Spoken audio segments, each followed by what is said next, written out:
கொடுக்குறாங்க, படம் பார்க்குறாங்க, என்ன அதை பற்றி போடுறாங்க. அவங்களுக்கு இருக்கிற ஒரு படத்து மேலே இருக்க எக்ஸைட்மெண்ட்டை வச்சு போகிறாங்க. அவங்களுக்கு அந்த எக்ஸைட்மெண்ட் குறைஞ்சிருச்சுன்னா எங்களுக்கு இங்கே வேலையே இல்லை. ஸோ அதனால் அவங்க எக்ஸைட்டடாக இருக்கிறத நம்ம தப்புன்னு சொல்ல முடியாது. அட் த சேம் டைம் இது நீங்கள் சொன்ன மாதிரி இந்த ஐடி விங் வச்சு பேசி எனக்கு அதில் எப்படி நம்பிக்கை இல்லைன்னா, இல்லை எனக்கு புரியுது சார், எனக்கு புரியுது சார். ஒரு படம் நல்லா இருந்ததுன்னா யாருமே தடுக்க முடியாதுன்னு நான் நினைக்கிறேன். நான் அதை ரொம்பவும் நம்புகிறேன். நீங்கள் நான் உதாரணமாக மற்ற படங்கள் எடுக்காமல் என் படத்தை எடுத்துக்கிறேன். மாநகரம் ரிலீஸ் ஆகும்போது யாருக்குமே அங்கே அடையாளமே கிடையாது. சந்தீப் ரஜினி தான். பட் அந்த படத்தை கொண்டு போய் சேர்த்தது நீங்கள் தான். அன்றைக்கி 50 நாள் ஓடிச்சு. அப்போது அதுக்கு நல்லா இருக்குங்கிற மாதிரி தான் ஏதோ ஒரு நம்பிக்கையில் போய் அந்த படத்தை போய் பார்த்தாங்க. ஸோ அதனால் அதுக்கப்புறம் எல்லோரும் ஸ்டார்ஸ் கூடயும் வேலை செஞ்சுட்டேன்.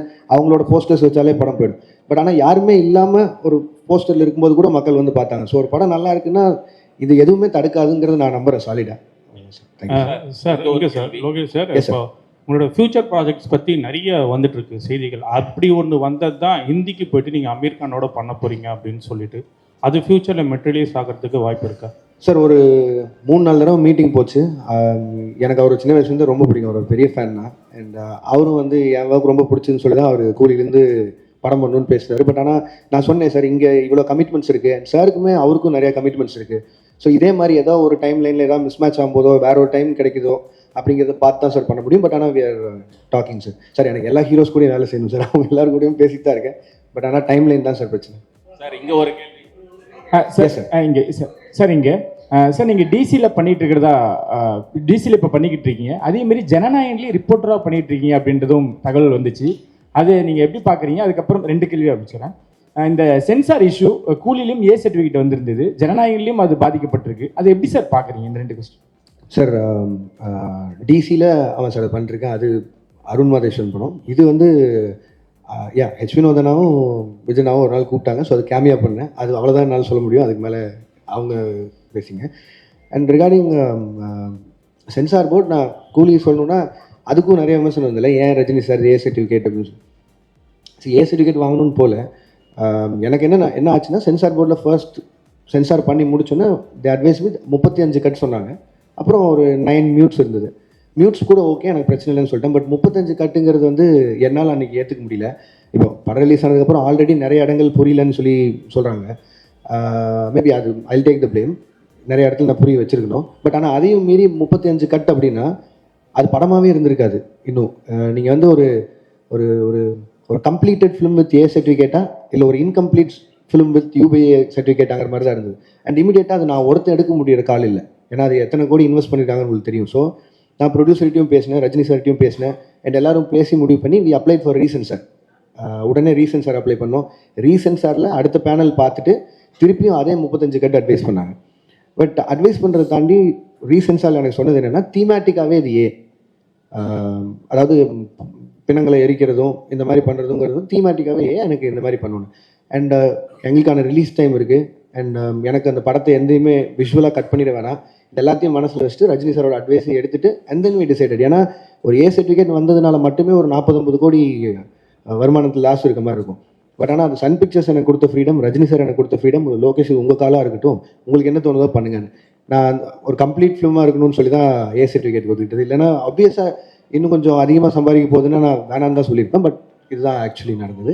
அண்ட் ரிகார்டிங் ஜனநாயகன் இடத்துல நீங்கள் வினோதனாடு தான் கேட்கணும். நான் சென்சாருக்குள்ளே போகல, என்னால் நான் சொல்ல முடியாது. Thank you sir. எங்கள் கேள்வி, ஒரு இயக்குனராக இருந்து நடிகர்களை இயக்குனதுக்கும் இப்போ நீங்களே வந்து ஒரு நடிகராக மாறினதுக்கும் என்ன வித்தியாசம் தெரியுது? இப்போ உங்களுக்கு வந்து நடிகராக இருக்கிறது சுகமாக இருக்கா? இப்போ தான் உங்கள்கிட்ட நாங்கள் சொன்னேன். ஆனால் உங்களுக்கு தம்ப்நெயில் வேணும். சுகமாலாம் இல்லை, நான் நல்லா இல்லை, கொஞ்சம் கஷ்டமாக தான் இருக்குது. டைரக்ஷன் நமக்கு தெரிஞ்ச வேலை செய்யறதுக்கும் தெரியாத வேலை செய்யறதுக்கு வித்தியாசம் தான். சார் மீனாட்சி சுந்தரம், உங்கள் படங்களில் நிறைய வன்முறை இருக்குது, வெட்டு குத்து ரத்தம் குரூரெல்லாம் இருக்குது. இது வந்து சமூகத்துக்கு நல்லது இல்லை. லோகேஷ் கனகராஜ் ஒரு மனநல டாக்டர் கூட பார்க்கணும் அளவுக்கு உச்சமாக கமெண்ட் வந்தது. அதை பற்றி என்ன நினைக்கிங்க? 1. 2வது, ஜனநாயகன் நீங்கள் மலேசியாலாம் போய் விஜய் சாருக்கு நிறைய சப்போர்ட் பண்ணீங்க, சினிமா வாழ்க்கைக்கு அண்ணன் நீங்கள். அடுத்து இந்த ஏப்ரல் மே பிரச்சாரத்துக்காக போவீங்களா? அந்த வகையிலும் சப்போர்ட் இருக்குமா? காலையில் நேரம் ஏன்னா சொல்லுங்கள். இல்லை, நான் அந்த வன்முறை இது வந்து ஆனால் இப்போ நான் வந்து ஒரு சினிமா டைரக்டர் ஆகணும்னு நினச்சி வரும்போது, நான் சின்ன வயசுலேருந்து என்ன படங்கள் பார்த்து வந்தேனோ, நான் ஒரு ஆக்ஷன் ஃபிலிம் டைரக்டர் ஆகணும்னு தான் வந்தேன். நான் தேவர் மகன் விரும்மாண்டியெல்லாம் பார்த்து தான் வந்தேன். நான் மனநல மருத்துவமனைக்கெலாம் போகல, நான் டைரக்டர் ஆகணும்னு முடிவு பண்ணி தான் இங்கே வந்தேன். அண்ட் இப்போ அதையும் தாண்டி இப்போ கில்பில் ஆகட்டும், வெளிநாட்டு படங்கள் பார்த்தா அதுக்கும் ஆஸ்கர்லாம் கிடைக்குது, அதாவது ஆக்ஷன் படங்களுக்கு. ஸோ இப்போ நம்ம இந்த இந்த இந்த ஜென்ரேஷனில் இருக்கவங்க எல்லாருமே கம்பேர் பண்ணுறதே வந்து கேம் ஆஃப் த்ரோன்ஸ் பார்க்குறாங்க, பிரேக்கிங் பேட், டெக்ஸ்டர் எல்லாத்தையும் பார்த்துறாங்க. ஸோ இதுவே 10 வருஷம் ஆயிடுச்சு இதெல்லாம் வந்து. அப்போ என்னென்னா அவங்க ஆன் பார் நாங்கள் பார்க்குற இந்த வெப் சீரிஸ் அளவுக்கு இருக்கா அப்படிங்கிறத கம்பேரிசன் வைக்கிறாங்க. அதுக்காக வைலன்ஸ் பண்ணி ஒரு படத்தை பண்ணுறது மட்டும்தான் ஹாலிவுட் லெவலுக்கு கம்பேர் பண்ணுறது நான் சொல்ல, அதையும் காரணமாக வைக்கிறாங்க. ஒரு 2.5 மணி நேரம் நீங்கள் தேட்டருக்குள்ளே வந்ததுக்கு நான் உங்களை என்கேஜாக வச்சுக்கணும்னு நினைக்கிறதே எனக்கு அவ்வளோ பெரிய சேலஞ்சாக இருக்குது. இதில் இந்த சோகால்டு வயலன்ஸ், நான் வயலன்ஸ்லேயே சொல்ல விரும்புகிறேன், அது ஒரு ஆக்ஷன் படம்.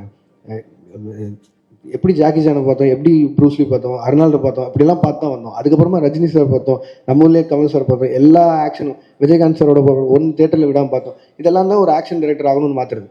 இது எப்படின்னா, இப்போ வந்து ஏதோ ஒரு பக்கம் பார்த்துட்டு இந்த மாதிரி நீங்கள் சொன்ன மாதிரி இன்ஃப்ளூயன்ஸாக இப்படி பண்ணுறாங்க அப்படின்னா, அது அவ்வளோ ஈஸியாக அப்படி சொல்லிட்டு கடந்து போகிற விஷயம் இல்லை இல்லைண்ணே. ஒரு தப்பு நடக்குது, அதுக்கு இந்த டைரக்டரோட படம் தான் காரணம்னு சொல்லிட்டா அது அவ்வளோ ஈஸி இல்லைண்ணே. இப்போ எனக்கு ஒரு பொறுப்பு இருக்கணும்னு சொல்கிறீங்களே, இருக்குது, சமூக பொறுப்பு இருக்குது, ஓகே, நான் வயலன்ஸ் கம்மி, பார்க்குறவங்களுக்கும் அந்த பொறுப்பு இருக்கணும் இல்லைண்ணே. அப்புறம் எதுக்குன்னு படிக்கிறோம், எதுக்கு இத்தனை பேர் அப்பா அம்மா வளர்த்து எவ்வளோ பேர்கிட்ட அட்வைஸ் கேட்குறோம், எல்லாருமே இருக்குல்ல. ஸோ அது ஈஸியாக கடந்து போகிற விஷயமே இல்லைன்றேன். அதையும் மீறி உங்களை ஒரு சினிமா ஒரு 2.5 மணி நேரம் பொழுதுபோக்கு படம் உங்களை மாற்றுதுன்னா மனசார நம்ம எவ்வளோ வீக்காக இருக்கும். அப்போ நாளைக்கு எதில் வேணாலும் இன்ஃப்ளூயன்ஸ் ஆகும்ல, அது நம்ம தானே, நம்ம கையில் தானே இருக்குது. அதுக்கு அதை காரணம் காட்டிடக்கூடாதுன்னு சொல்கிறேன். 2 சைடும் பொறுப்பாக இருக்கணும்னு தான் நான் சொல்கிறேன். லோகேஷ் பிரச்சாரம் தானே இல்லைண்ணே, அரசியலுக்கு எனக்கு என்னென்ன சம்பந்தம். ஒரு தேவதாஸ் படம் பண்றீங்க, தேவதாஸ்ல இந்த கெட்டப் தானா? ஏன்னா தேவதாஸ்னாவே தாடி வச்சுன்னு தான் வரணுமா? இல்லை லோகேஷ் கனகராஜ் வந்து அது மாதிரி மென்ஷன் பண்ணுறாங்களா? அதுக்கப்புறம் வந்து நீங்கள் நடிக்க போகிறேன்னு சொன்ன பிறகு எந்தெந்த ஆக்டர் வந்து உங்களை வந்து நடிக்காத, நீ டைரக்டே பண்ணுன்னு சொன்னாங்க? ரஜினி சார், கமல் சார் என்ன சொன்னாங்க? இல்லைண்ணே, இந்த ஃபஸ்ட்டுக்கு லைன் ஆஃப் கேள்விக்கு வந்து அருண் தான் பதில் சொல்லணும்.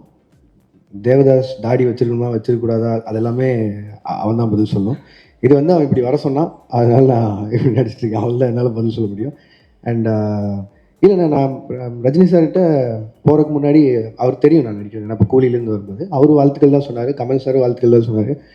அண்ட் நான் விஜயநாட்ட பேசினேன், அவர் வாழ்த்துக்கள் சொன்னார். அண்ட் சேது நான் மீட் பண்ணும்போது பேசினேன். அவள் தான் யாரார் அன்றைக்கி பார்க்குறோமோ அது மட்டும் தான் மீட் பண்ணி பேசணும்.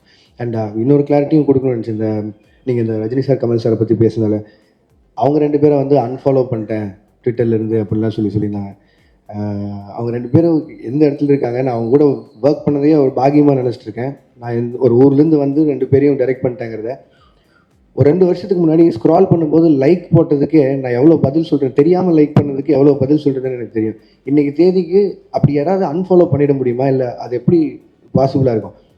அது ஏன் நான் சொல்கிறேன்னா, இப்போ எங்கள் அம்மாக்கெல்லாம் வந்து ட்விட்டர்னு என்னென்னு தெரியாது, ஃபாலோ அன்ஃபாலோன்னு என்னென்னு தெரியாது. ஆனால் அவங்க எனக்கு ஃபோன் பண்ணி ஏன்டா Kamal sorry Rajini sorry unfollow பண்ணுறேன்னு கேட்குறாங்க. ஏன்னா நான் சொல்கிறது கூட நம்ப மாட்டாங்க, நீங்கள் சொல்கிறது தான் நம்புகிறாங்க.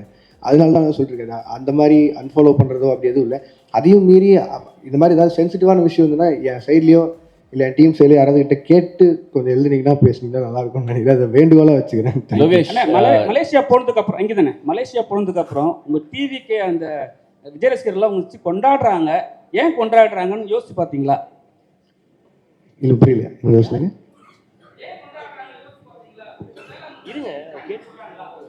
இல்லைங்க, நான் அவருக்கு கூட 2 படம் ஒர்க் பண்ணியிருக்கேன். அந்த 2 படமும் அவங்களுக்கு பிடிச்சிருக்கு, அதனால கொண்டாடுறாங்க. என்ன மட்டும் இல்லையே, நெல்சனையும் கொண்டாடினாங்க, அட்லியும் கொண்டாடினாங்க. லோகேஷ் என்ன சார்? லோகேஷ் ஒரு நிமிஷம் சார். எது சார் புரியல?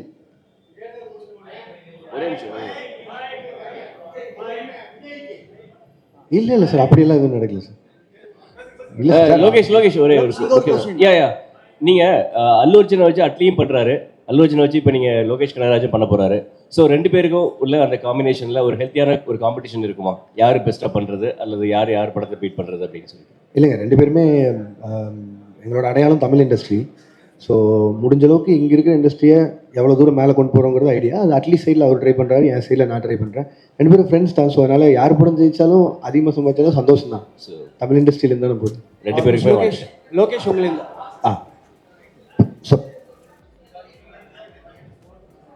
என்னென்ன படங்கள் அப்டேட் பண்ணுங்க சார் உங்கள் ப்ரொடக்ஷன்? எஸ் மேம், அது ப்ரொடக்ஷன் ஐடியாவே வந்து எனக்கு இந்த பொட்டன்ஷியல் ட்ரீம் வாரியர் பிக்சர்ஸ் அவங்களோட அந்த டைமில் அவங்க கண்டினியூஸாக படங்கள் பண்ணிருந்தாங்களே, மாநகரம், மாயா, அருவி, ஜோக்கர் அந்த மாதிரி. ஸோ அது மாதிரியான ஒரு சின்ன பட்ஜெட்டில் படங்கள் பண்ணுங்கிறது ஆசை. இப்போதைக்கு மிஸ்டர் பாரத்னு சொல்லிட்டு நிரஞ்சன் டைரக்டர் அவர் எடுத்த படம், அது முடிஞ்சிச்சு, போஸ்ட் ப்ரொடக்ஷனில் இருக்குது, ரிலீஸ்க்கு தயாராகிட்டு இருக்கு. ரத்னகுமார் டைரக்ட் பண்ணுற படம் 29ன்னு சொல்லி, அது நானும் Karthik Subbaraj sir, Karthik Santhanam, Stone Bench அவங்களும் சேர்ந்து தயாரிக்கிறோம். அந்த படமும் ஷூட்டிங் முடிஞ்சிச்சு, அது போஸ்ட் ப்ரொடக்ஷன் ரெடி ஆகிட்டு இருக்கு. அண்ட் பாக்யராஜ் கண்ணன் டைரக்ட் பண்ணுற படத்தில் வந்து பென்ஸ், அது ஷூட் போயிட்டுருக்கு. அது எனக்கு தெரிஞ்சு பெரிய படம், அதனால் அது கொஞ்சம் ஷூட் போகும், இன்னும் கொஞ்சம் நிறையா ஷூட் போகும்னு நினைக்கிறேன். ஸோ இதில் மிஸ்டர் பாரத்தும் பென்ஸும் வந்து நான் மட்டும் ப்ரொடியூசர் இல்லை, என் கூட Sudhan sir and Jagadish bro அவங்களோட கம்பெனிஸும் இன்வால்வ் ஆயிருக்கு.